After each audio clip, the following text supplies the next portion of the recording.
change the air.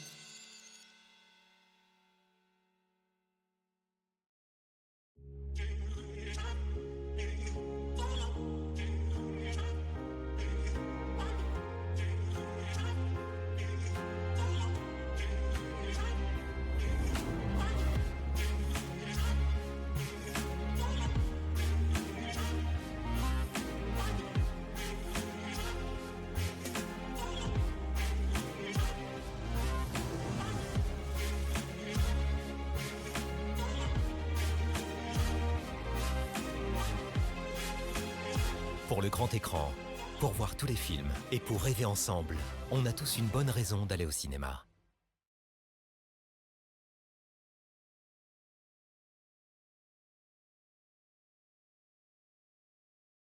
Bienvenue, bonne année. On va commencer par ça, bonne année. Bonne santé, tout ça, plein de beaux films, plein d'émissions. Bonsoir Master, j'espère que tu vas bien et que tu es prête pour la reprise demain. Bon, ben voilà, c'était enfin, normalement ça aurait dû être mercredi, mais mercredi c'était... Voilà, t'es fatigué, jeudi, bon, bah voilà. Puis on arrive à dimanche et je me suis dit, bon, faut quand même que je les fasse, ces premières sorties ciné de 2025, autrement c'est con de louper les premières, quoi. J'ai oublié ça. Hop là. On n'a pas loupé les dernières.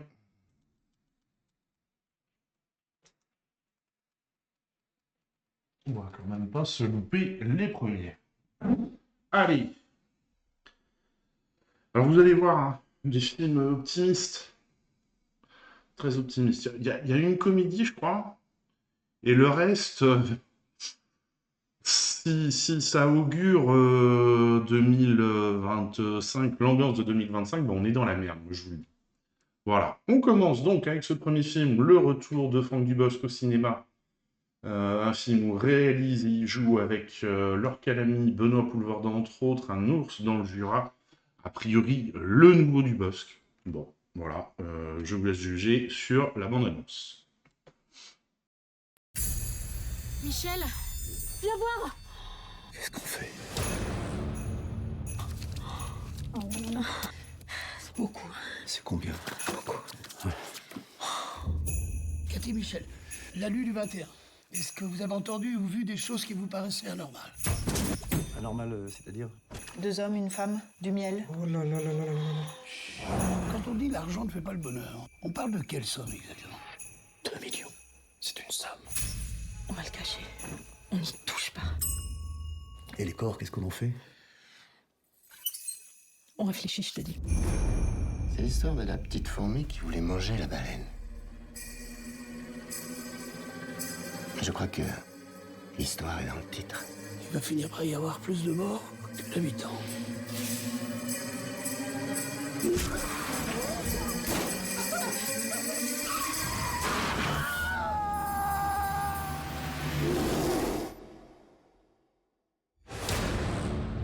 Qu'est-ce que vous faisiez la nuit du 21? On était au Cupidon. La boîte d'échangiste? Le jeudi, c'est soirée Bang Bang. Gangbang. Gang Bang.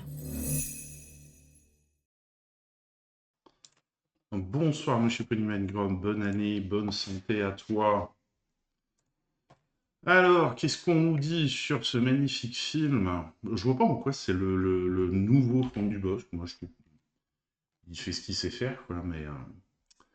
Film noir. Après les comédies Tout le monde debout et Rumba la vie de Franck Dubosc, c'est ça au film noir avec un ours dans le Jura. Un genre qui se rapproche plus de ses goûts de spectateur. Même si j'aime les comédies, je suis plus naturellement attiré vers les films policiers. Il souligne aussi que ce film n'est pas un virage, mais plus une émancipation. Oh, c'est beau. Si le film noir est un genre plutôt anglo-saxon, l'acteur-réalisateur tenait à préserver son identité française. Dès le départ, j'ai précisé à mon équipe qu'on ne faisait pas un film américain, même si j'aime ce cinéma-là. Ça reste un film français avec des personnages très français qui portent des anoraks français, emmènent leurs enfants à l'école jusqu'aux gendarmes qui ressemblent à des gendarmes. En même temps, si tu veux qu'ils soient crédibles en tant que gendarmes, c'est mieux qu'ils ressemblent à des gendarmes. Dénominateur commun, si un ours dans le Jura semble au premier abord éloigné des films précédents de Franck Dubosc, il possède pourtant un point commun avec eux, les rapports humains. L'acteur et réalisateur explique: Ce n'est ni calculé ni une volonté, ça m'est juste indispensable. Si je faisais un film sans, il me manquerait quelque chose. J'aurais l'impression de truquer les choses, ce que je ne veux pas. Scénario à 4 mains. C'est la première fois que Franck Dubosc écrit l'un de ses films avec une autre personne. Et c'est peut-être pas plus mal. En l'occurrence, Sarah Kaminski, qui l'a beaucoup aidé sur la structure du film. Titre de travail. Le titre de travail du film était « L'argent ne fait pas le bonheur, mon cul ». Franck Dubosc voulait que le film soit le plus immoral possible, qu'il n'aille pas vers ce que l'on attend de personnages d'une comédie. Tout le monde il est beau, tout le monde il est gentil, et je remarque que je vous ai même pas affiché la fenêtre. Mais non, dans la réalité, tout le monde n'est pas forcément beau ni gentil. Et justement, aborder la morale d'une manière aussi libre permet d'explorer un humour différent, plus grinçant et souvent surprenant. La représentation de la violence. Qui dit film noir dit scène violente. Je suis pas forcément d'accord avec ce raccourci. Franck Dubosc s'est imposé certaines limites pour ne pas trop déconcerter le public, mais il a aussi accepté d'en dépasser d'autres. Je suis conscient que certaines scènes vont faire tiquer. Je les ai parfois un peu atténuées en y ajoutant par exemple des musiques qui les dédramatisent. Si c'était mon premier film, je saurais probablement aller plus loin dans la violence et l'action, mais je suis conscient que même si j'ai voulu me faire plaisir, je connais mon public et qu'une partie aura du mal à accepter ce que je lui montre. Des scènes embarrassantes. Le réalisateur reconnaît que tourner les scènes du club d'échangisme était embarrassant. Je ne suis jamais allé dans un club échangiste, donc j'ai fait avec ce que j'en imaginais. Mais oui, j'ai été très gêné quand on a tourné ces scènes-là, et plus encore quand on a tourné la scène d'amour dans la voiture. Et puis quand j'ai vu les rushs, je me suis dit que j'avais un peu grossi. Effectivement, ma pudeur m'interdit de pleinement diriger ces scènes. Il y avait un film comme ça, L'argent ne fait pas le bonheur, c'était Guédiguian. L'argent ne fait pas le... L'argent ne fait pas le bonheur, non, c'était pas ça. C'était pas Marc Schlichter. Guédiguian, il n'y avait pas un film...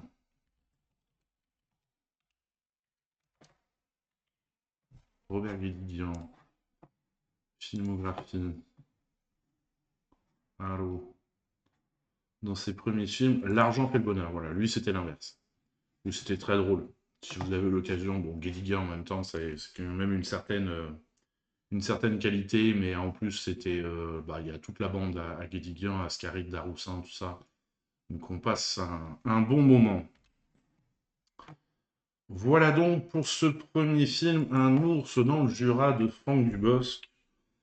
Et après, c'était... J'espère que vous avez profité de... Ah si, il y a Ifus, qui est une comédie. Léger, hein. Parce que c'était la seule comédie de cette semaine. Voilà. Après, on va explorer des sujets qui ne sont pas forcément gays. Donc, là, on attaque L'amour au présent, dont on regarde la bande-annonce.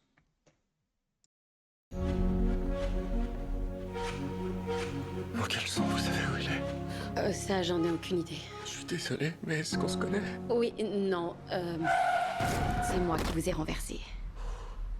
Désolée. C'est pas grave. Au fait, je m'appelle Almut. Tobias, je ferais bien d'y aller. Pourquoi? Que ça nous plaise ou non, le temps presse. Où est l'urgence? Parce que ce qui m'inquiète, c'est qu'il y a une possibilité très nette et très réelle que je sois sur le point de tomber amoureux de toi.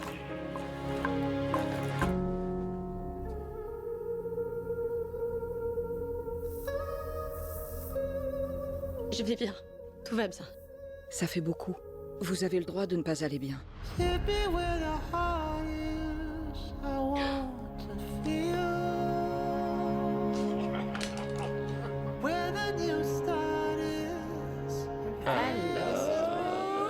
où on en était?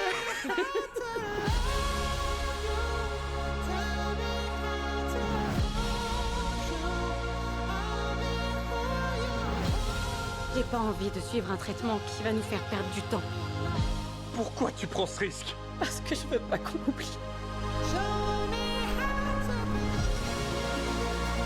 Je suis coupable d'avoir regardé trop loin. Au lieu de regarder ce que j'avais sous les yeux. Au lieu de te regarder toi.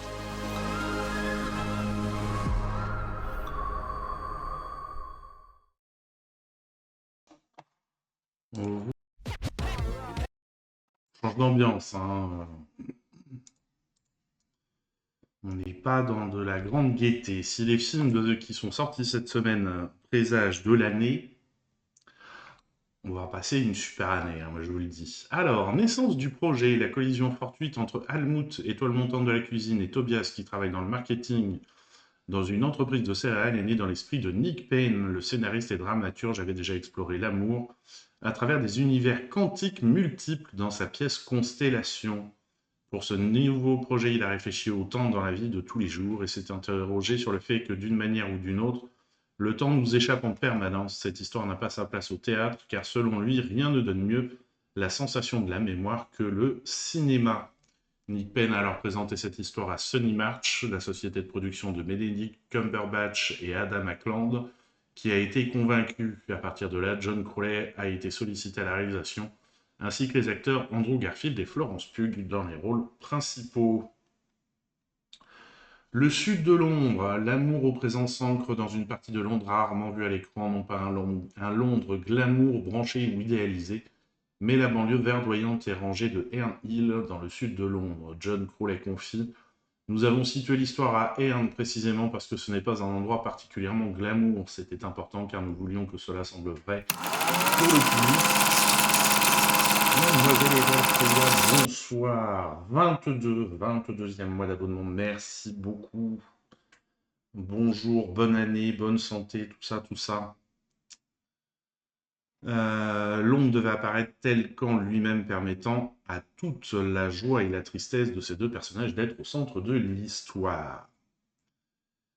Retrouvailles. Merci beaucoup pour le lurk et la faille. John Crowley avait déjà dirigé Andrew Garfield dans Boy A en 2009 où le comédien campait un jeune homme de 24 ans sortant de prison après avoir purgé une longue peine pour un meurtre qu'il a commis lorsqu'il était enfant. Campagne anglaise. Après leur mariage, Helmut et Tobias déménagent dans les collines verdoyantes de la campagne britannique. Andrew Garfield raconte « J'ai grandi dans le Surrey où nous avons tourné et cela a un peu redéfini ma relation avec mon comté d'origine qu'à l'époque où je rêvais d'être acteur, je souhaitais à tout prix quitter. En y retournant, je me suis dit « Mince, je dois dire à mon père qu'en fait il a raison, ce n'est pas si mal ici, c'est magnifique. » J'aime que ce ne soit pas la Grande-Bretagne touristique que le film montre, mais un pays sans glamour particulier où deux personnes, un couple que vous pourrez croiser dans la rue sans leur prêter attention, vivent quelque chose d'extraordinaire.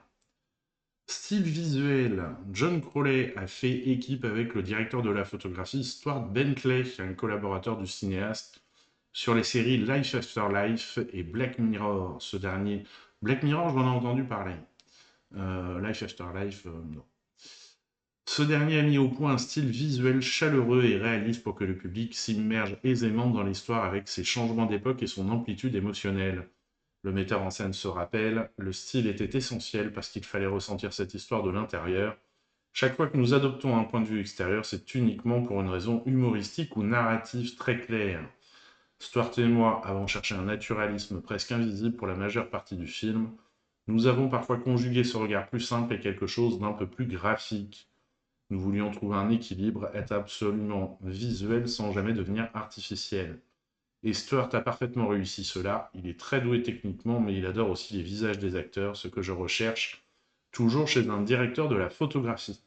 C'est vrai qu'avoir une belle photographie, c'est quand même important. Je veux le voir savourer toutes les émotions à travers la caméra. Scène de l'accouchement. La longue séquence de l'accouchement a demandé une planification et une coordination extrêmement précises. Florence Pugh a ainsi passé des heures chaque jour au maquillage pour obtenir un ventre de terme de grossesse réaliste. Pendant ce temps, Stuart Bentley et son équipe ont travaillé pour s'assurer que la séquence soit à la fois pleine de suspense et d'authenticité. John Crowley a également fait appel à une sage-femme professionnelle avec laquelle Florence Pugh et Andrew Garfield ont répété la séquence plusieurs fois. Florence et Andrew ont adoré cette scène, mais l'ont aussi abordée avec malice. Ils ont abordé une touche de comédie qui paraît très naturelle, d'autant qu'ils gardent leur audace émotionnelle. C'est une combinaison incroyable. Incroyable. Costume et maquillage. La créatrice de costumes Lisa Brasset s'est concentrée sur l'évolution des styles d'Almut et Tobias en harmonie avec leur changement de vie. John Crowley se rappelle, Lisa a relevé le défi d'habiller ces deux êtres tellement beaux d'une manière réaliste mais pas terne. Andrew et Florence sont magnifiques, mais ils donnent aussi l'impression de sortir du quotidien et de faire partie d'une certaine classe sociale. Notre créatrice de coiffure et maquillage, Ivana Primorac, est également remarquable. Son regard fait qu'Almut évolue avec subtilité. Elle a supervisé la prothèse du ventre de grossesse, aussi réaliste que possible. Bocuse d'Or. L'équipe a également mené des recherches approfondies pour recréer l'ambiance spectaculaire du Bocuse d'Or, la compétition culinaire la plus prestigieuse et la plus ardue au monde, qu'on surnomme les Jeux Olympiques de la cuisine. Se tenant tous les 2 ans à Lyon, en France, ce concours, nommé d'après le chef Paul Bocuse, oppose des chefs de 24 pays qui doivent préparer des plats d'exception en temps limité. Les chefs les plus renommés le prennent si au sérieux qu'ils consacrent parfois une année entière exclusivement à leur entraînement. Bon, alors tu fais ça quand déjà tu as un restaurant qui tourne et que tu as les moyens de pouvoir ne pas bosser pendant un an et préparer pendant un an ton truc, quoi. Quand même. Allez, on passe au film suivant, un thriller avec Samy Bouagilet et Julie Gaillet, qui sont les deux personnages principaux et le tueur qu'on voit derrière, bien entendu. 6 jours, on regarde la bande-annonce. Si vous trichez, elle meurt.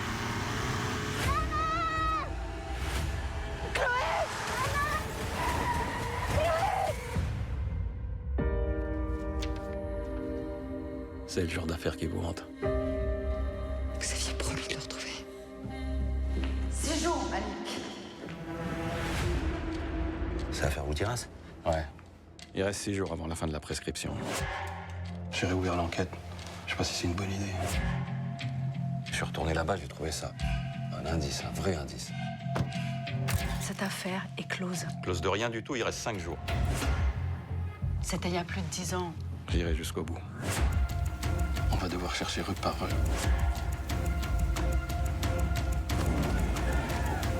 Deux jours, c'est tout ce qui nous reste. Ça fait 10 ans que je les attends, ces 2 jours.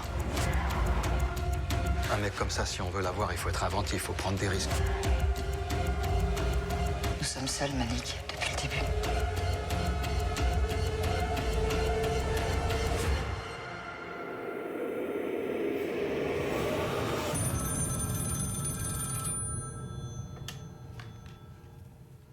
Si vous trichez, elle meurt.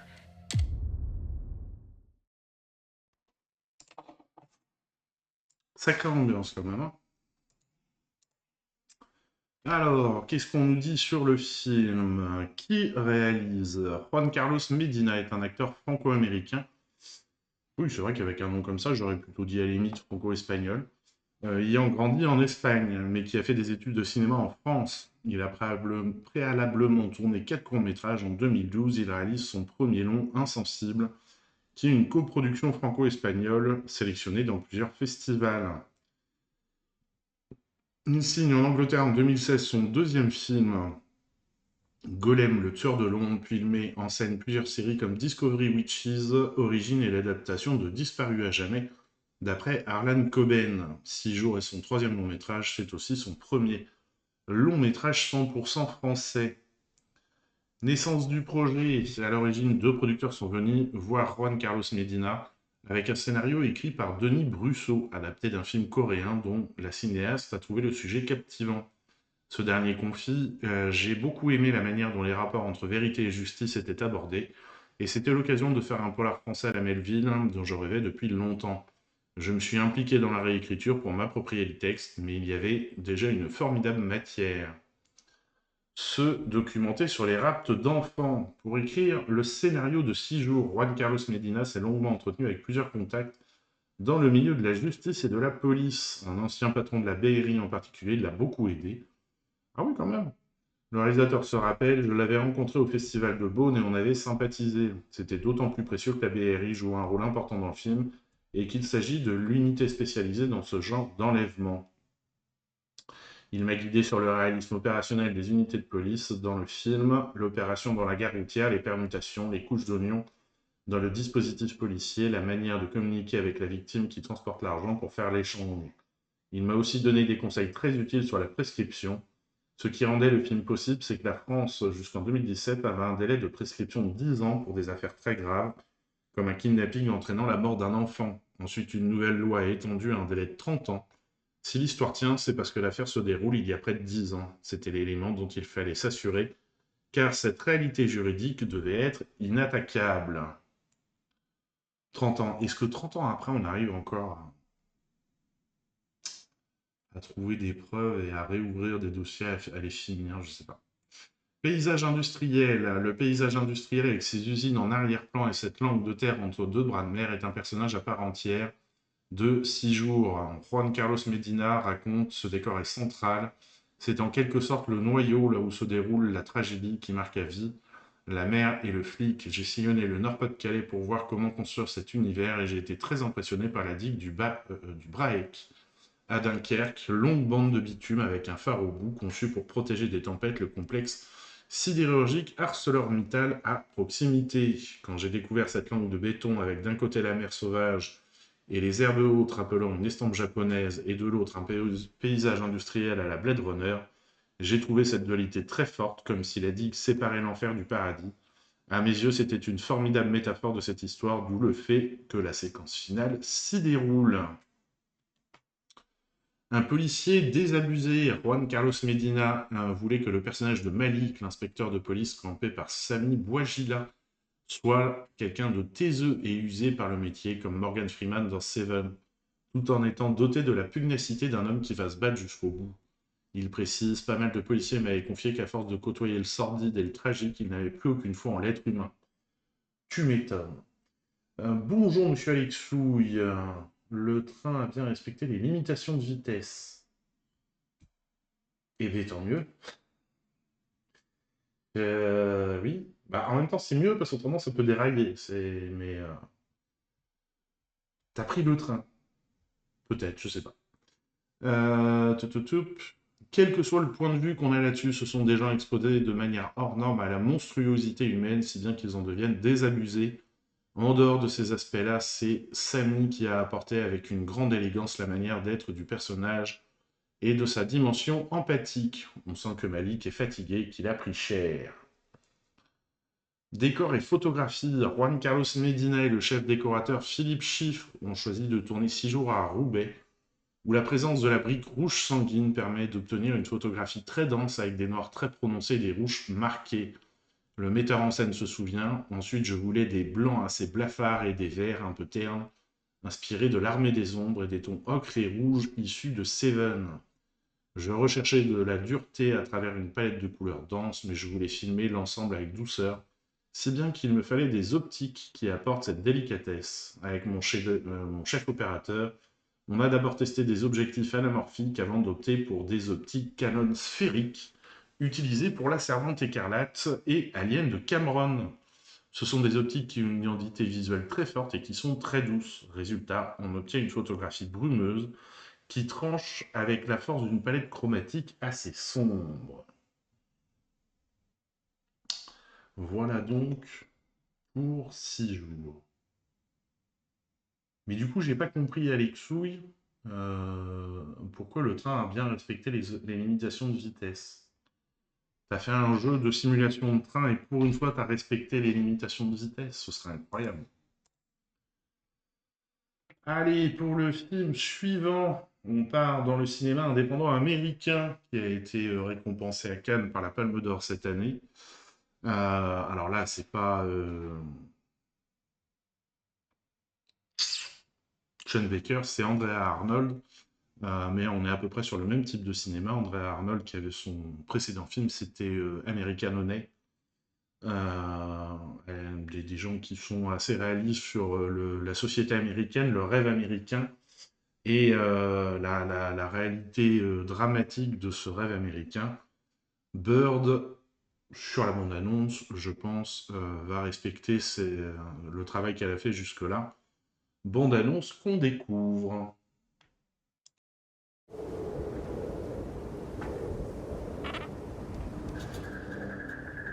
Hey, baby! Let's go home. Come on. I've got a surprise for you at home. Let's go. Let's go. Dad, why are you in such a good mood? It's a beautiful day. We got big news. We'll get married at 30. It's another of these crazy schemes that come to nothing. So you what? She won't be telling me what to do. You do me? Ah, you gotta ask me when you do stuff like this. You asked me about getting married? Because I'm an adult. You're fucking 12. So what?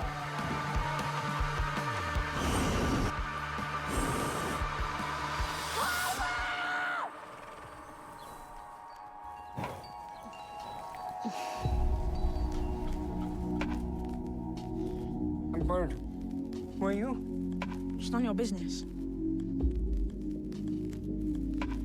I don't care about your dream. What do you mean you don't care about my dream? You don't care. It's beautiful, isn't it? What is? The day. 1, 2, 3, seaside. 1, 2, 3. You don't care. Bailey, you'll live. Who you love. I knew there was a reason we met. Who you love.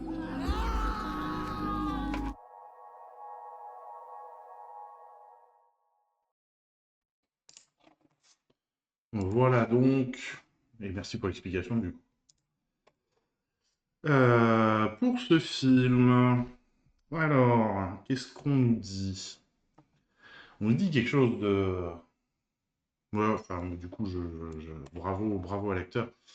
Il a dit non à Ridley Scott. Barry Keoghan a laissé tomber le rôle de l'empereur Geta dans Gladiator 2 pour jouer sous la direction d'Andrea Arnold. Il a expliqué à IndieWire: « Je suis un grand fan de Gladiator et un grand fan de ce casting. C'est dommage qu'on ne puisse pas faire les deux.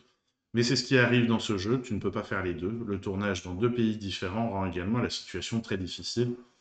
Et qu'un acteur qui commence à être connu comme lui ait choisi d'aller soutenir Andrea Arnold, c'est bien aussi quand même. » Cannes 2024, Bird a été présenté en compétition au Festival de Cannes 2024. Andrea Arnold est familière de la croisette puisqu'elle y a présenté Milk et a remporté 3 fois le prix du jury pour Red Road, Fish Tank et American Honey. Comme à son habitude, Andrea Arnold a sollicité des acteurs non professionnels à l'exception de Barry Keoghan. L'intégralité du film a été tournée dans de vraies conditions dans les quartiers de Gravesend, Northfleet et Bean en Angleterre, au cœur d'une communauté touchée par la pauvreté. Donc là, ah oui, tiens, là, ça se passe en Angleterre. D'habitude, ça se passe aux États-Unis, ces films. Investissement total. Barry Keoghan a confié à IndieWire: « Bird a été l'expérience la plus artistique de ma vie en tant qu'acteur. J'espère que cela se verra à l'écran. Je n'aime pas dire qu'il n'y a aucune sérénité d'acteur à l'écran. Je suis totalement immergé et j'ai l'impression que l'approche est déstructurée. Andrea crée cela et définit ce style documentaire et on ne peut qu'y être fidèle. On se fait en quelque sorte remarquer si on joue. » Voilà, voilà. Allez, on part à Hong Kong pour le film suivant. C'est bien, on voyage avec ces sorties de la semaine. Et tout ira bien présenté à au Festival Berlinale de Berlin. On regarde la bande-annonce.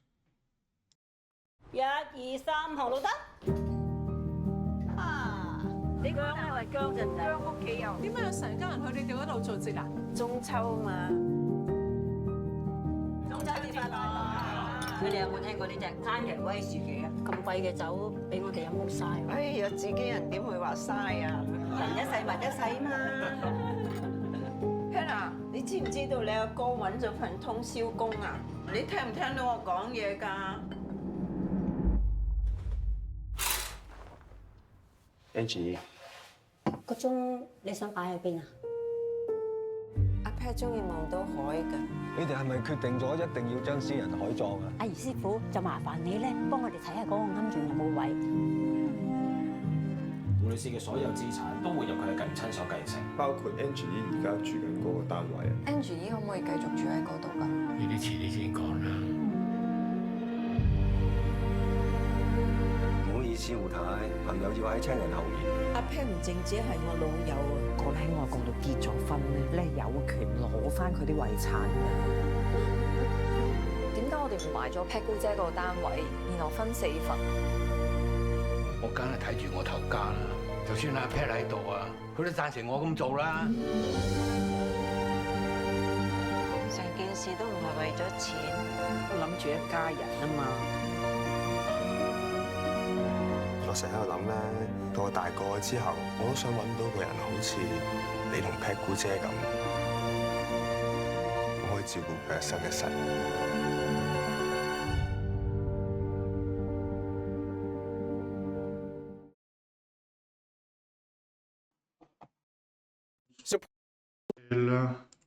J'espère que tu vas bien. Alors, qu'est-ce qu'on nous dit sur ce film? Naissance du projet. En 2020, à Hong Kong, Ray Yeung a assisté à une conférence sur les droits de succession pour les couples homosexuels.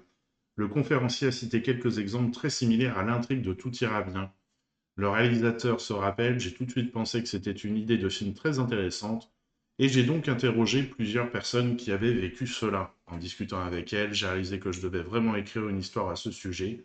D'abord pour aborder les droits de la communauté LGBTQ à Hong Kong, mais aussi pour questionner ce que signifie la famille à notre époque. Est-ce uniquement une question de liens biologiques? Les liens du sang sont-ils plus importants que les années vécues avec quelqu'un? Comment le droit interprète-t-il cela? C'était la base de mon scénario. Hong Kong comme personnage, la ville a une place très importante dans Tout ira bien, tant sur le plan visuel que thématique. Et c'est vrai qu'il y a des très très belles vues de Hong Kong. Ray Yeung confie, il y a 2 problématiques majeures à Hong Kong. La première est le manque d'espace de vie. Tout le monde est coincé dans un appartement très petit et généralement très cher. L'appartement spacieux de Hongji est donc extrêmement attrayant pour les membres de la famille de Pat. Par ailleurs, même si Hong Kong peut sembler très moderne en apparence, elle est encore très imprégnée de croyances chinoises traditionnelles. Les coutumes traditionnelles chinoises sont assez homophobes et totalement fondées sur un modèle de société patriarcale, l'homme jouant toujours le rôle le plus important dans les rites et cérémonies. Et je pense que le film met cela en évidence. J'ai toujours un sentiment étrange quand je me rends à ces événements. Côté casting, Ray Yeung avait déjà travaillé avec Patra Oh, l'actrice qui joue Angie dans Twilight's Kiss. C'était une actrice de théâtre depuis de nombreuses années, mais elle n'avait jamais tourné dans un film auparavant. J'avais appelé une compagnie à Hong Kong pour leur demander s'ils pouvaient me présenter une actrice dans la tranche d'âge qui m'intéressait, et ils m'ont présenté Patra, que j'ai trouvé excellente, précise le metteur en scène en ajoutant par rapport au reste du casting. Lorsque j'ai écrit le scénario de Tout ira bien, je pensais à elle pour le rôle. Le casting pour le personnage de Pat a été plus compliqué. Nous étions en phase de pré-production lorsque j'ai découvert Maggie Lee en regardant une série télévisée dans laquelle elle jouait. Elle est à la retraite depuis 34 ans, mais je le trouvais si juste dans la série que je lui ai tout de même demandé si elle était intéressée. Par chance, elle avait vu Twilight's Kiss et pensait que ce rôle serait un défi pour elle. Histoire universelle, à bien des écarts, Tout ira bien est étroitement lié à la culture hongkongaise. Toutefois, Ray Yeung pense que le public international peut s'y retrouver. Dans de nombreux pays, la situation est assez similaire, non seulement au niveau financier, mais aussi pour ce qui concerne la propriété et l'héritage. Lorsque votre partenaire est là, vous avez une famille élargie, mais le jour où il disparaît, vous n'êtes plus qu'un ami, voire une simple connaissance. Vous êtes mis à la porte. Je pense que tout le monde peut s'identifier à cette histoire, au chagrin de perdre quelqu'un qui vous est très cher, en même temps que votre monde change radicalement du jour au lendemain.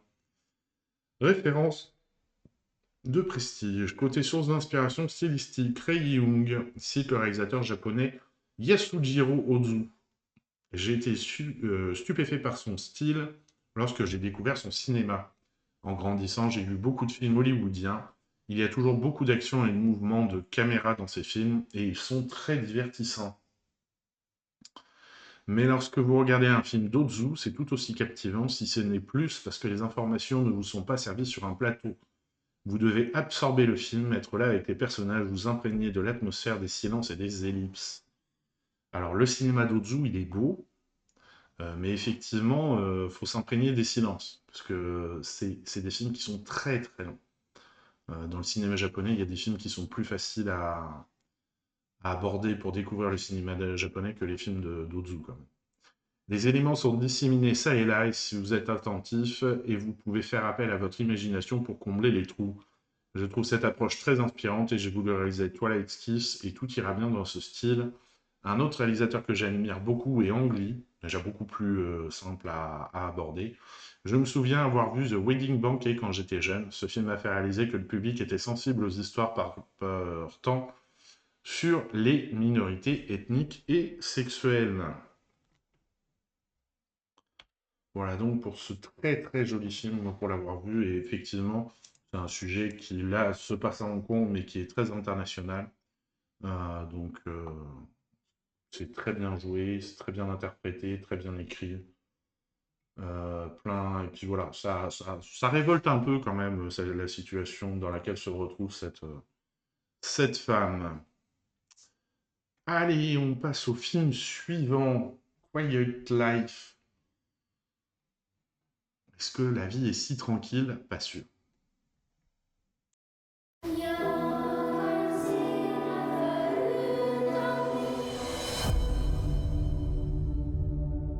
Sergej Galitzin, Natalia Galitzin, Alina Galitzin, Katja Galitzin. Sergej Galitzin uppger förföljelse i hemlandet med risk för livet till följd, utförda av staten med avsikt att döda honom. Ni har 10 dagar på er att inkomma med nya bevis, kraft och ni kommer att utvisas från Sverige. Do you see that? Varsågod och sitt. Look at me.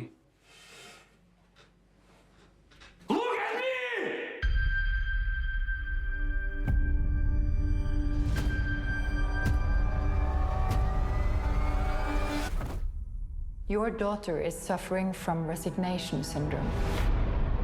Her higher cerebral functions have been shut down. This is a defense mechanism to protect herself emotionally. Because she doesn't feel safe.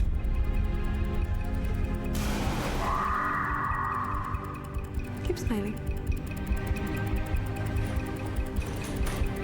How can we make her feel safe when we can stay here?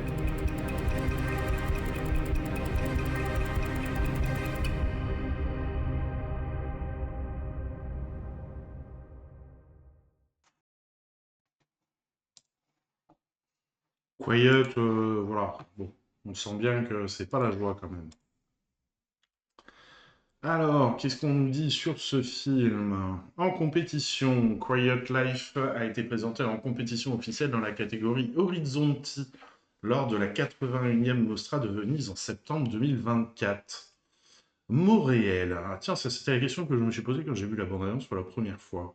Pour Quiet Life, Alexandros Avranas s'est inspiré d'un véritable mal appelé le syndrome de résignation, dont il a entendu parler en 2018 dans un article du New Yorker.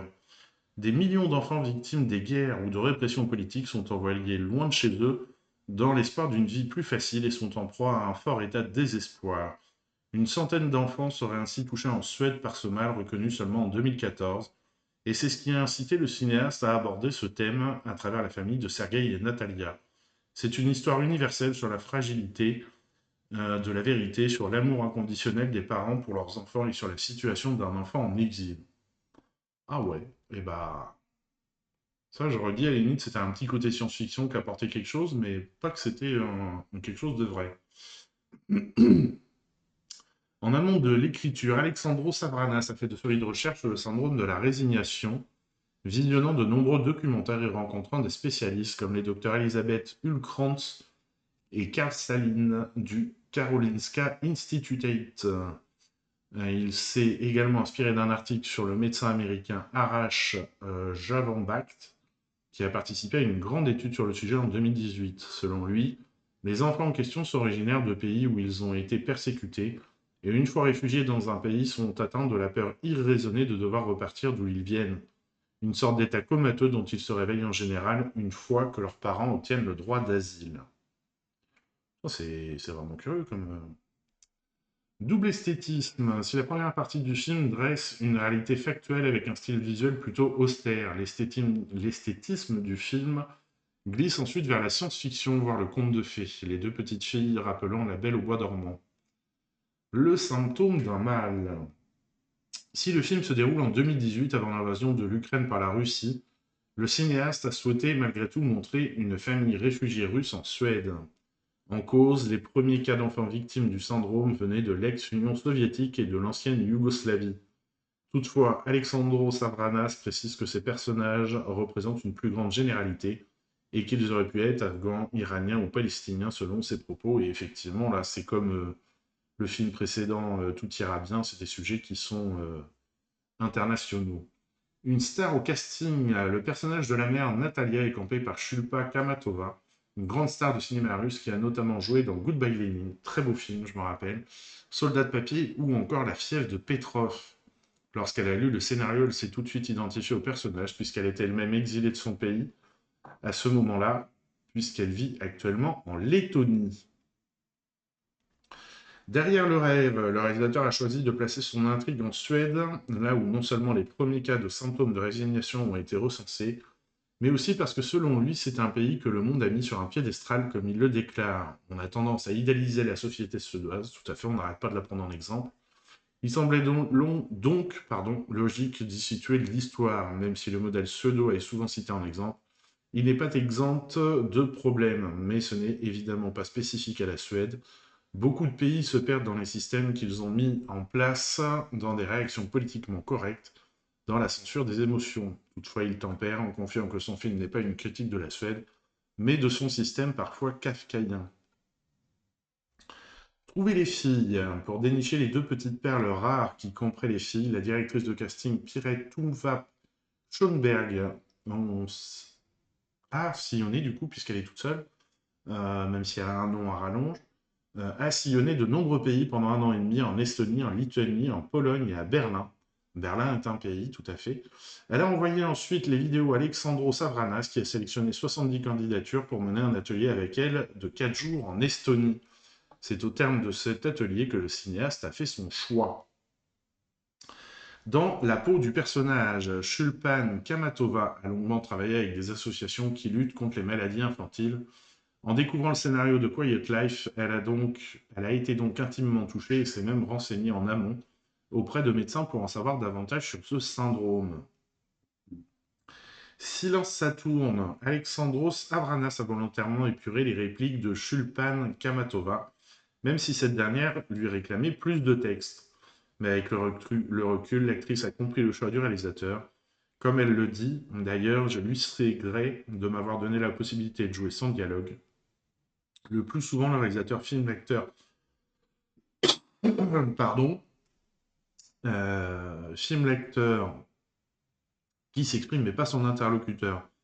Alexandros m'a beaucoup filmé, même quand je ne disais rien, ce qui m'a permis d'exprimer les émotions de mon personnage sans dialogue. Je lui en suis très reconnaissante. Voilà donc pour ce film. Qu'est-ce qu'on a ensuite ? J'allais dire un film plus léger.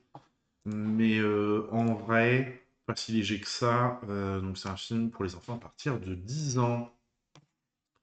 Toto-chan, la petite fille à la fenêtre, on regarde la bande-annonce.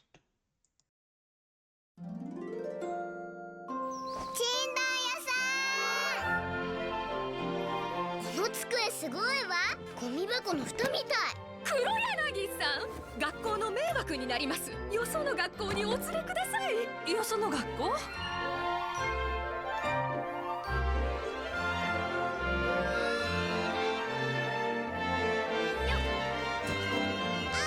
どうしてみんな私のことを困った子っていうの？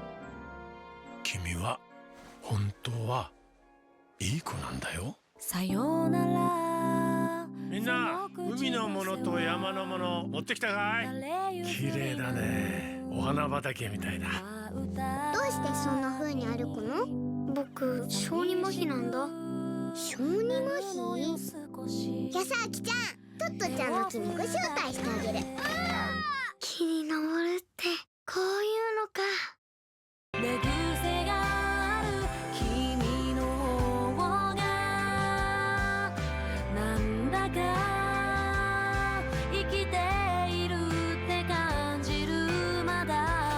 トちゃん、いろんなこと楽しかったね。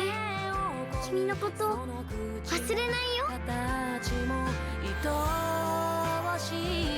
私も忘れない。 Voilà donc pour la bande-annonce. Très joli film qui aborde plein de sujets. Alors, récompense, Toto-chan a reçu le prix Paul Grimaud lors du dernier festival du film d'animation d'Annecy en juin 2024. Célèbre roman, le long métrage est l'adaptation de l'autobiographie de Tetsuko Kuroyanagi, une actrice personnalité du monde de la télévision, présentatrice essayiste, ambassadrice de l'UNICEF, très populaire au Japon. L'autobiographie, publiée en 2021, est si célèbre au pays du soleil levant qu'elle est même étudiée en classe par les élèves. Et nous, on la connaît pas. Voilà. Star Nippon, il ne se passe pas une journée sans que les Japonais ne voient Tetsuko Kuroyanagi sur leur écran, puisqu'elle anime depuis 40 ans un talk show quotidien, encore aujourd'hui malgré ses 91 ans. Madame, faut arrêter. La retraite, ça se prend à un moment donné. Témoignage historique, si le livre et le film brossent évidemment l'enfance de Tetsuko Kuroyanagi, avec des thèmes comme la différence et l'entraide, ils sondent également l'histoire du Japon à une période sombre pendant la Seconde Guerre mondiale. De la réalité à l'animation, pendant plus de 40 ans, Tetsuko Kuroyanagi a reçu des centaines de propositions d'adaptation cinématographique qu'elle a toujours déclinées. Elle confesse même avec humour « Je plaisante souvent en expliquant que le seul qui ne m'a pas contacté, c'est Akira Kurosawa. J'étais très flatté par ses demandes, mais je les ai toutes refusées car je pensais que les images mentales des lecteurs seraient meilleures que n'importe quel film. » Mais récemment, l'actrice et présentatrice a reçu une proposition pour un film d'animation. Séduite à l'idée de toucher la jeunesse à travers ce biais, elle a accepté. Après l'ombre, la lumière, le réalisateur Shinosuke Yakuwa a été marqué en 2016 par deux événements tragiques qui ont frappé le monde. Le bombardement aux armes chimiques pendant la guerre civile en Syrie et qui a coûté la vie à de nombreux enfants, et une attaque au couteau contre un établissement pour des personnes handicapées à Sagamihara, au Japon. En même temps, leur premier ministre avait dit qu'à partir d'un certain âge, pour ne pas coûter à la société, les vieux, il fallait qu'ils se zigouillent eux-mêmes. Bon, bah, il y en a un, il a pris un couteau, puis vous voyez que ça avançait pas, cette affaire, il y a été. En assistant à ces horreurs, il s'est alors demandé comment il pourrait contribuer à améliorer la société à travers l'animation. C'est alors qu'il a découvert le livre Toto-chan, la petite fille à la fenêtre, et qu'il a eu un véritable coup de cœur. À la conquête de l'Ouest, si Toto-chan sort sur les écrans français en janvier 2025 grâce au distributeur Eurozoom, spécialisé dans l'anime japonais, il a déjà envahi les salles de cinéma nippon en décembre 2023. Ah oui, quand même. Et a reçu là-bas un très bon accueil critique. Mais j'espère que l'accueil critique est bon ici aussi, parce qu'il mérite vraiment beaucoup. Ah oui, il y a quand même une belle critique. Et c'est un très beau film, il y a la différence. Et il l'aborde pas là trop dans les secrets de tournage, mais il y a aussi tout un passage sur la guerre qui est un peu, enfin, qui est important, qui est bien mené. Allez, le film suivant. On continue dans la gaieté. La source. On regarde la bande-annonce. جيت وحدك نوريك اي خواتي لا عاد شيشو. امبارح واحد تونسي من داعش في عمر ولادك. اولادك كان يرجعوا لتونس باش يشبعوا حبس. مهدي أما شكوني؟ اسمها ريم. كان يقعدوا ندخلوا الناس كل الحبس. بالي بما داروا ما تقول لحد. توا اختفى الثالث تقول لي واسع بالك. شفتوا شي حاجة البارح ولا سمعتوا شي حاجة؟ خايف. عليه؟ مات شو مدرق عليا؟ لا سيدي نكلم فيك يا رب، نكلم فيك على عينيك. انت ايش باش تقعد من الرجال؟ تكذب. عنا واحد آخر. بيت الموت المهين للنقطة. نحن اليوم أمام امتحان حقيقي. اخسر اللي عايش وانت. نحب نفهم.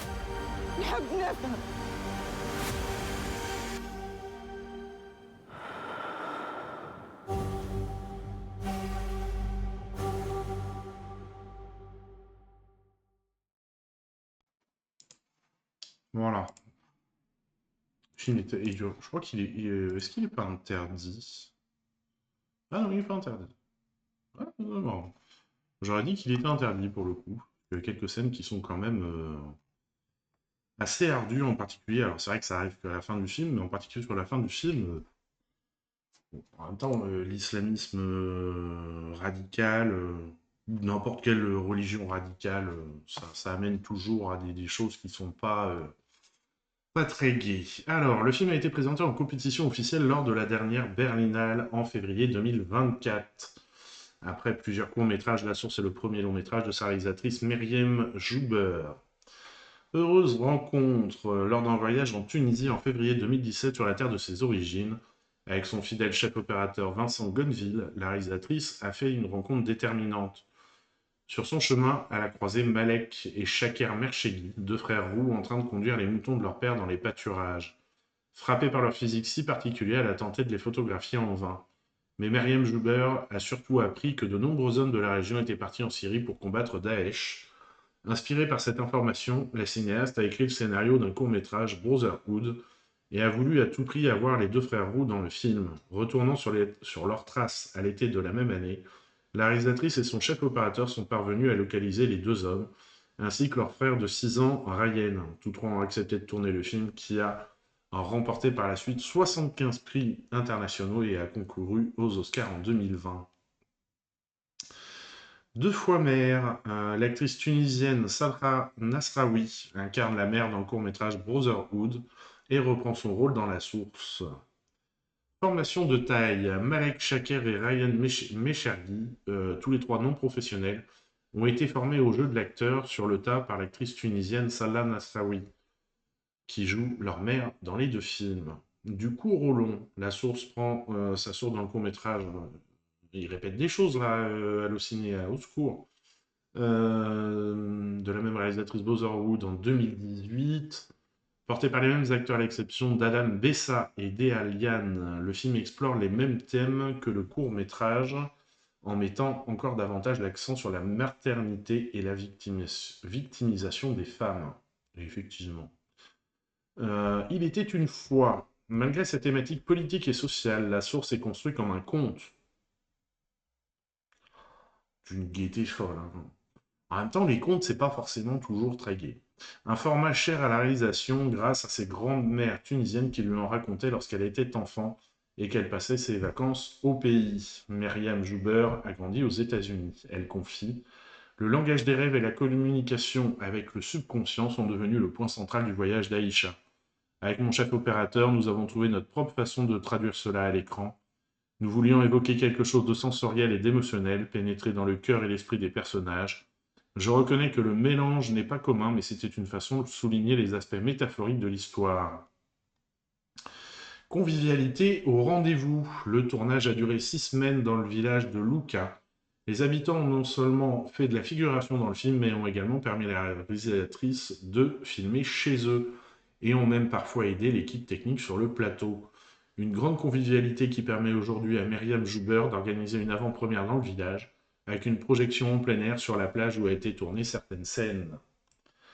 Joyeuse troupe, la distribution de La Source est composée d'acteurs professionnels et non professionnels qui ont passé plusieurs semaines ensemble avant le tournage, comme l'explique la cinéaste. Il était essentiel pour moi que l'ensemble des acteurs ait la possibilité de se rencontrer avant le tournage. Dea incarne la femme syrienne de Malek, et je voulais qu'ils passent du temps ensemble avant de tourner. Dea, qui vit à Paris, est venue passer une semaine en Tunisie. Elle a participé à notre dernière séance d'entraînement avec Malek et ses frères.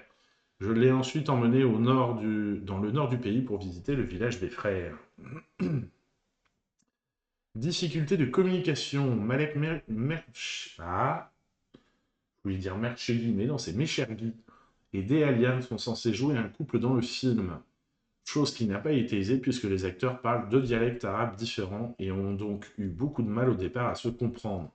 Il aura fallu passer beaucoup de temps ensemble en amont du tournage pour créer une complicité malgré la barrière de la langue. Face à la radicalisation, Mariam Jouber a grandi aux États-Unis après le 11 septembre et en Tunisie après la Révolution.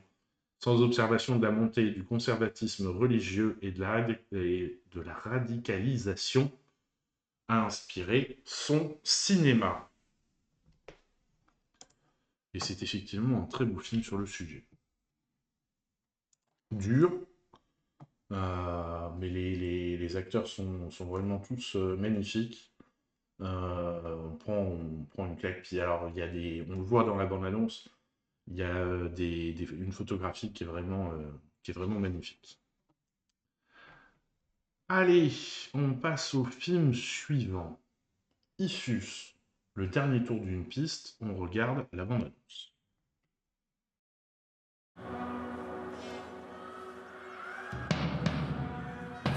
A vote has been passed to begin construction on the currently unnamed middle school in Douglas. As of yet, we don't know of any plans to build a new bowl. Boys, let's go. Last one. Make it count. Ready or what? That's one for the history books. Play ball, kid. Yeah. Play ball. Dead ball. Come here, you fucking know. Do yourself a favor. Don't.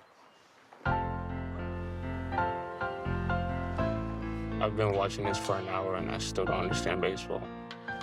Fuck you, Graham! Why do they care so much? Don't they have more important things going on? They're just like plumbers and stuff. Here's just one big backyard. My backyard. Really great having you catch me all these years. It's dark and it's sweet. No fucking way I'm staying for a 10th. It's the last game, pal. You know any movies out? No.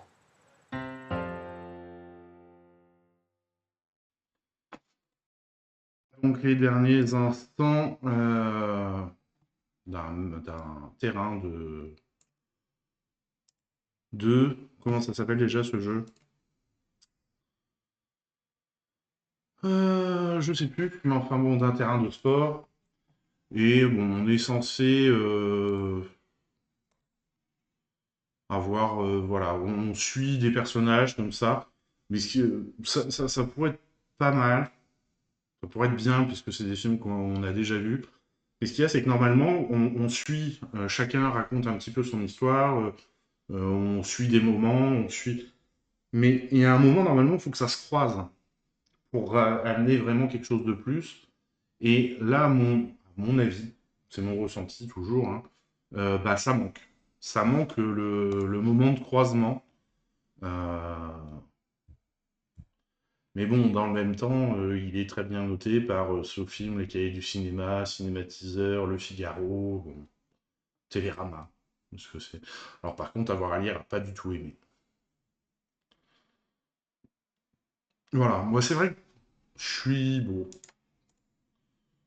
j'ai pas vraiment accroché dessus. Allez, on passe au film suivant.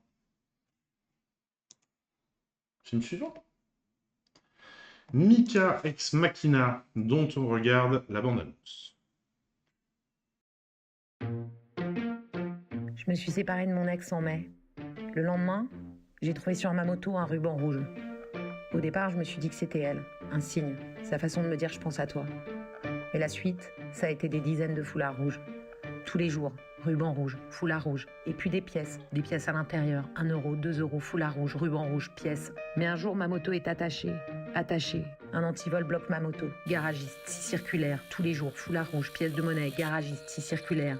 J'ai changé ma moto de place, de rue, rien à faire. Des foulards rouges, des pièces de monnaie, des antivols. J'ai acheté une pince Monseigneur, j'ai coupé des U, des chaînes de toutes les tailles, des U, des chaînes. Jusqu'au jour où je suis tombée.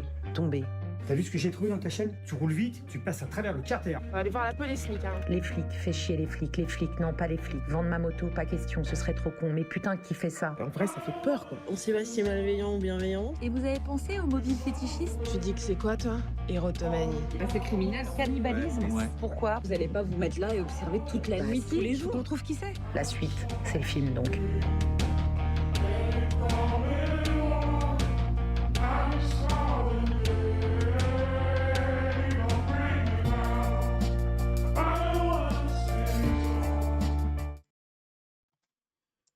Voilà. Je sais pas quoi vous dire de plus sur le film, puisqu'on n'a pas de... On n'a pas plus d'infos, mais la bande-annonce me laisse un poil sceptique, quoi.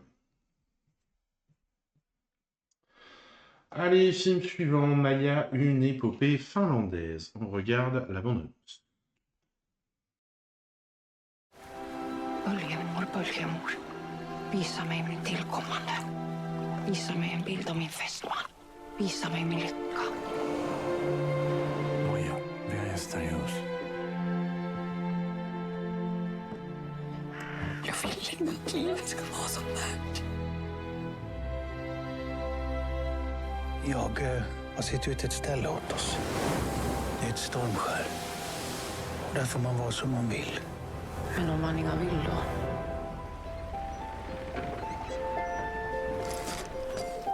Ja, låt Maja lyfta, hon är starkare än du tror.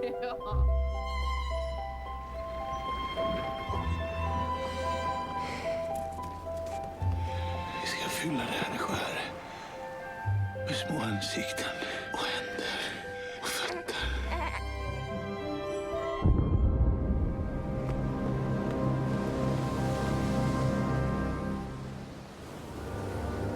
I hereby claim this territory in the name of Her Majesty. Vad händer med er om de dödar mig? En gång kommer de att döda dig, Inga.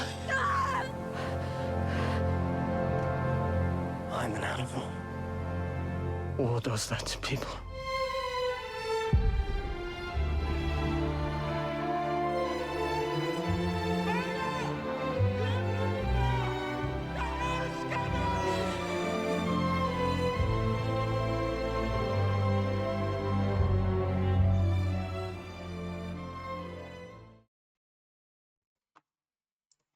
Voilà pour cette bande-annonce de jolis paysages. Qu'est-ce qu'on nous dit sur ce film? Parce qu'on nous dit des choses. Il a été présenté à je sais pas combien de festivals. Festival du film de Cabourg, de La Rochelle, de l'écrit à l'écran de Montélimar, Festival des 5 continents, Festival du cinéma européen de Gaillac, où il a reçu le prix coup de cœur du public, les rencontres cinématographiques de Vence, Festival du film d'Arras, les rencontres du cinéma d'Europe à Aubenas, Festival du film d'histoire de Pessac, Festival d'histoire Festival du film d'histoire, pardon, j'arrive à m'en mélanger, de Jo, Festival Les Boréales de Dives-sur-Mer, Festival international du film de Rotterdam, Festival du cinéma néerlandais, Festival international du film de Göteborg, Sweden Film Festival, Festival international du film, Festival international du film, je vais y arriver, de Riga, Festival Scanorama en Lituanie, Nordic Film Festival en Norvège, Alexandre Troner Art Film Festival en Hongrie, Calgary European Festival en Canada, Film Napoc à Budapest, Chennai Festival du film international en Inde et Keswick Festival du film en Grande-Bretagne. Voilà. Quand même. Quand on est sélectionné dans autant de festivals, ça dénote quand même une certaine qualité, très certainement. Une saga littéraire culte en Finlande, Maya, une épopée finlandaise, est tirée d'une série de romans écrits dans les années 60 par Annie Blomqvist. Blomqvist, c'est pas le nom du journaliste dans Millennium, il me semble bien que oui, et qui jouissent d'une grande renommée en Finlande. La réalisatrice ne les avait jamais lus jusqu'à ce que son producteur lui propose de les adapter au cinéma. Elle a d'abord refusé le projet, mais l'idée a peu à peu pris racine en moi et a commencé à me hanter. Je me suis plongé dans la lecture des différents tomes de la saga, et cette immersion dans l'univers de Blomqvist qui m'a finalement convaincu de porter cette saga à l'écran. Un amour inconditionnel. La réalisatrice a été séduite par le projet car elle lui donnait l'opportunité d'explorer un thème sentimental qu'elle n'avait jamais osé aborder auparavant. Elle raconte « Je souhaitais faire un film où le sentiment amoureux serait magnifié. Cet amour est empreint d'une acceptation totale et inconditionnelle de l'autre. Je pense que chacun mérite d'être aimé de cette façon-là. » Elle ajoute « Cet amour permet à la personne qui le reçoit de réaliser pleinement son potentiel. Il lui donne une résilience et une force telles qu'elle peut surmonter les moments les plus difficiles de la vie et même dépasser la mort. » Oh, c'est beau. Le travail d'adaptation, la réalisatrice n'a pas suivi les romans à la lettre en écrivant le scénario. La série de romans totalisant 1300 pages, bon ça va, ça fait pas beaucoup. Des choix s'imposaient. Il lui a fallu près de 2 ans pour aboutir à une version finale du scénario. Mon objectif principal était de préserver la clarté du récit en me concentrant sur l'essentiel et en éliminant tout ce qui ne servait pas directement les objectifs que je m'étais fixés. Le défi d'une superproduction. Siti Ina Limi avait déjà écrit et réalisé 5 longs-métrages ainsi que 2 séries télévisées et de nombreuses pièces de théâtre. C'est la première fois qu'elle tourne une superproduction avec Maya, une épopée finlandaise. Elle revient sur cette expérience. Travailler dans 3 langues différentes a bouleversé mes habitudes. Par ailleurs, le choix de tourner aux îles Åland a complexifié la fabrication du film en raison de défis logistiques et techniques. Mais ces obstacles ont également apporté une authenticité au projet. Le voyage avec l'équipe a coûté cher, mais cela en valait la peine. Je trouve les paysages insulaires exceptionnels et très cinématographiques. Voilà pour... Et je me dis que 1300 pages pour une saga, pour une série de romans, ça fait pas énorme quand même. Ils n'ont pas oublié un 0.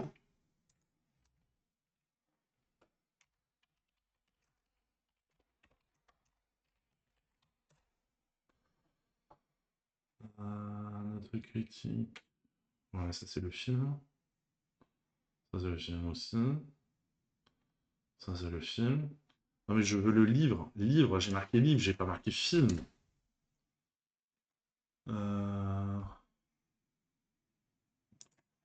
Et donc c'est en combien de... Ah, on parle que là, on n'a que des articles sur le film. On n'a pas d'article sur le livre. En 5 livres. 1300 pages, 5 livres. Ça fait pas beaucoup par livre quand même de pages, non?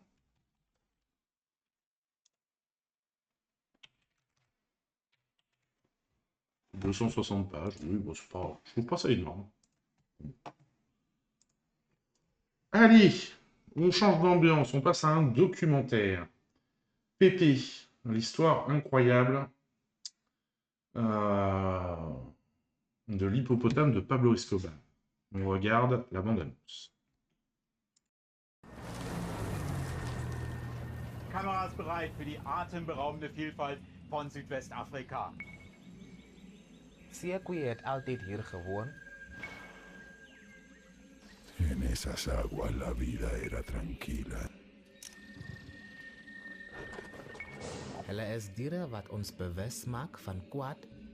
Luego con la llegada de Pablito, y es aquí donde comienza nuestro mal. He tenido algún presentimiento de que la vida de Pablo Escobar iba a terminar de esta manera. Pablito, la misma encarnación del patrón. Las trajeron en un avión gigante. Estaba pescando allá en el manto de la atarraya cuando yo veo un animal que sale del agua, una cosa grande. ¡Vamos ahí, anda el inspector! A mí nunca me había dado miedo como me ha dado miedo estos días que yo he ido al río.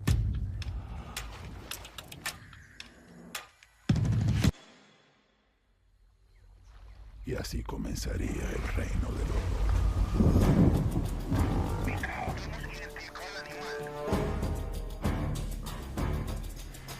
Man vermutet sie an den Ufern des Rio Magdalena. Der Schuss muss in die Schläfe gehen. Pues cree que estamos locos. Esperar que haya muerto para ahí sí tomar café.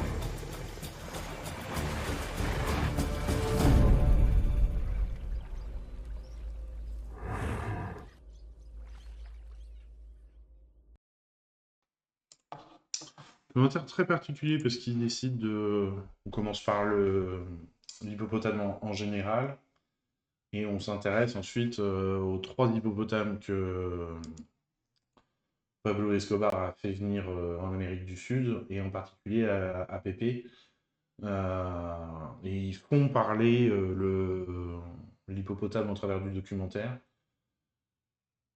C'est particulier, hein, faut réussir. C'est un angle, faut rentrer dedans. Voilà, c'est assez particulier quand même à suivre. Mais en tout cas, ces pauvres hippopotames qui avaient rien demandé puis qui se sont retrouvés en Amérique du Sud. Et à contrario aussi, parce que bon, du temps où Pablo Escobar s'occupait était vivant et payé pour l'entretien de ses propriétés, bah, les hippopotames, ils étaient quand même contenus dans un lieu.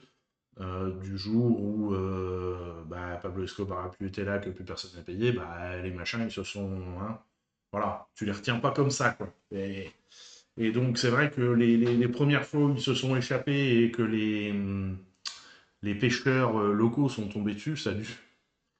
Imagine, ça a dû leur faire drôle quand même. En même temps, ces pauvres hippopotames, ils n'avaient rien demandé non plus, mais...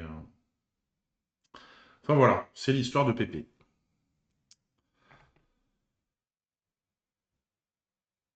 Allez, on passe sur un film d'animation, Shirkoa, la Cité des Fables, dont on regarde la bande-annonce. I came here to find Lord, to find peace, safety, and a bit of sanity. Shirkoa is an organism, not a concrete monolith from fiction. To be alive is the way of life. We will take all measures to ensure security and safety of the Shirkoan citizens. 紙袋のないすべての人は罰則対象となります。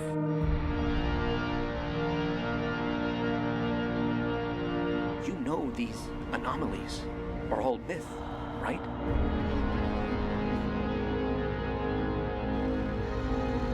We declare war on the anomalies. The forbidden refugee state? We won't have to wear these bags anymore in Kontaka. The land of the free. Trust me, there is nothing beyond those borders. The day we win is the day we die! It's an imaginary propaganda to keep us in check. That's what you need to do, 197. Imagine.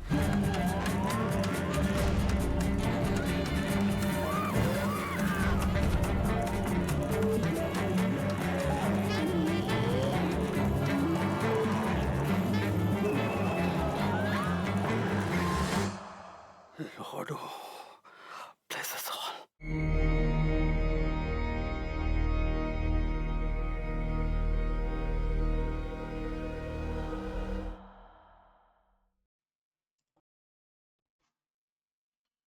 J'avais pas fait gaffe, dis donc, le casting de voix, là.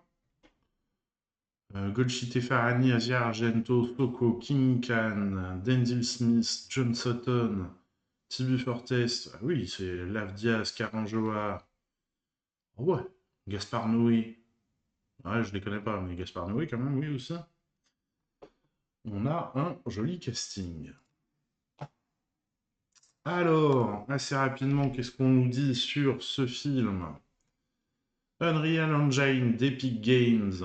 Le film a entièrement été réalisé au sein du moteur de jeux vidéo Unreal Engine d'Epic Games et est l'un des premiers films d'animation au monde à recourir intégralement à cette technologie à sortir en salle. D'ailleurs, vous pouvez l'utiliser, ce moteur Unreal Engine, et commercialiser vos créations avec. Il faut attendre, je crois, 1 million d'euros de bénéfices pour commencer à reverser à Epic Games. Donc, Angoulême, le film a été tourné en mocap à Angoulême, puis l'animation a été faite à la fois en 3D et en 2D, car c'est l'effet peint à la main qu'affectionne le réalisateur et qui caractérise son style. Un court-métrage. Le film est inspiré du court-métrage éponyme Shirkoa, réalisé en 2016 par Ishan Skula. Court-métrage qui a parcouru plus de 120 festivals internationaux et remporté plus de 30 récompenses. Le film est une portion du roman graphique éponyme qu'Ishan Shukla écrit depuis le début des années 2000. Les voix ont été enregistrées avant que l'animation ne soit réalisée. Le design de certains personnages s'inspirant de l'apparence des comédiens qui ont prêté leur voix, sans pour autant chercher à en être des reproductions réalistes. La voix du personnage principal 197A est en fait interprétée par 2 comédiens, Shabazz Sarwar et Tibu Fortes. Récompense. Le film a remporté le NetPack Award du meilleur film asiatique au Festival international du film de Rotterdam. Il s'agit cependant d'une coproduction officielle entre la France et l'Inde. Festival. Le film a été sélectionné à la fois dans les festivals généralistes prestigieux Rotterdam, Munich, Taipei, Édimbourg, que dans des festivals de films de genre populaire. Populaire ? Pourquoi il n'y a pas de E ?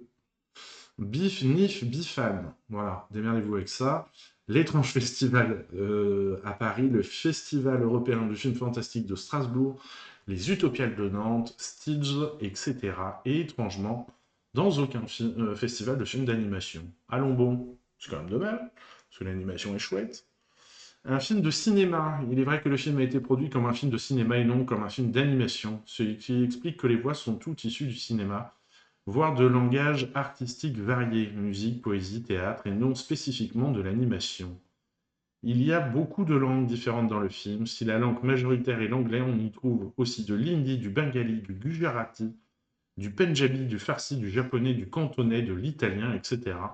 De même que les comédiens viennent de différents pays, sont de différentes cultures et proviennent de différentes disciplines, ceci pour refléter l'univers multiculturel et diversifié du film.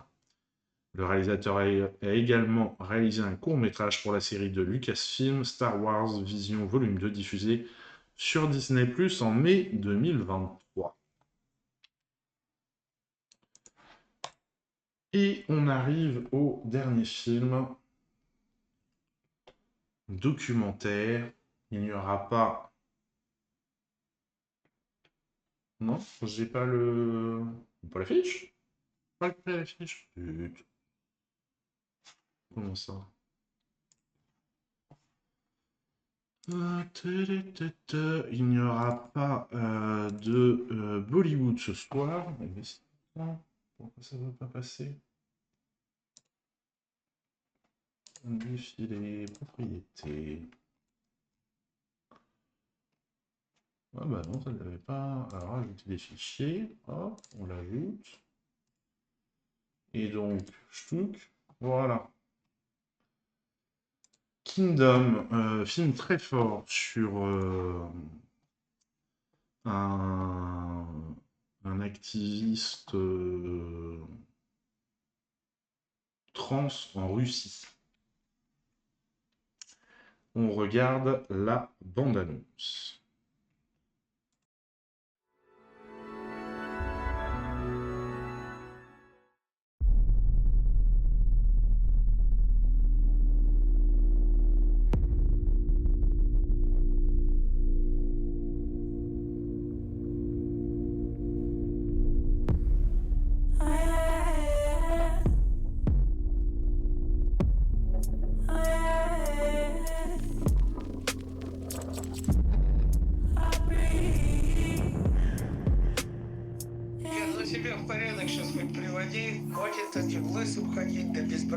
Потому что ваш вид явно вызывающий и деструктивный. Он может вызвать ЧП.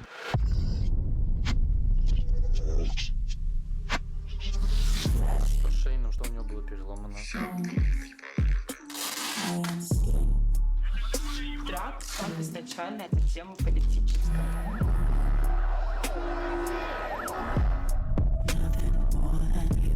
Тебя даже сантехником не возьму. Разберусь.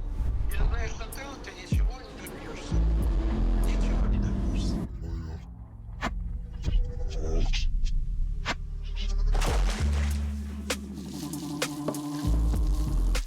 Каждый день выхожу в Москве, иду в эту мастерскую, что-то там делаю.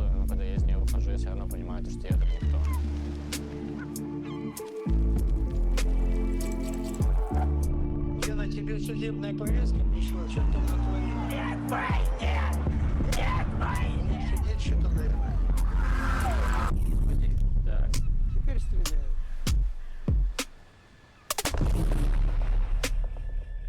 Колец. Закрепи.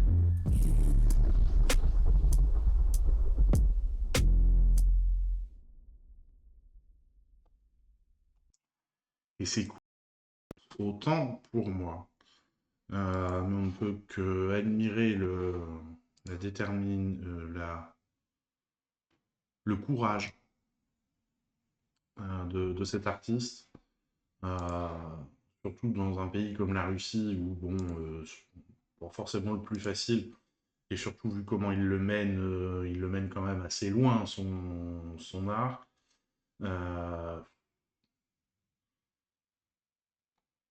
Voilà, on comprend qu'il ait une vie pas facile.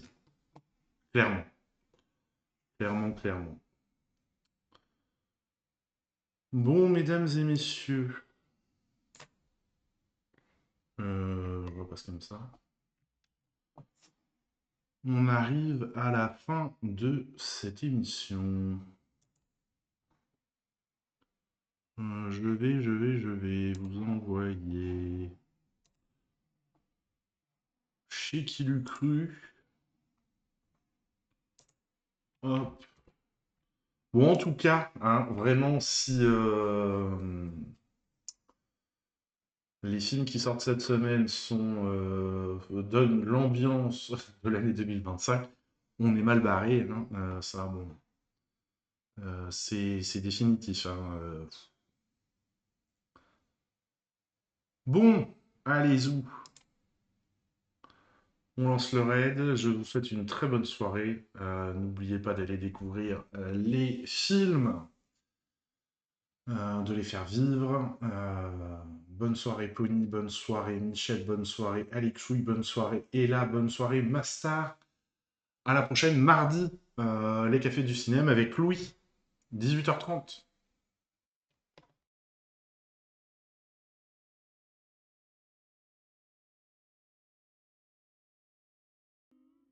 Alors ça c'est cher, mais c'est que 35 heures. Et 35 heures... OMG, celui-ci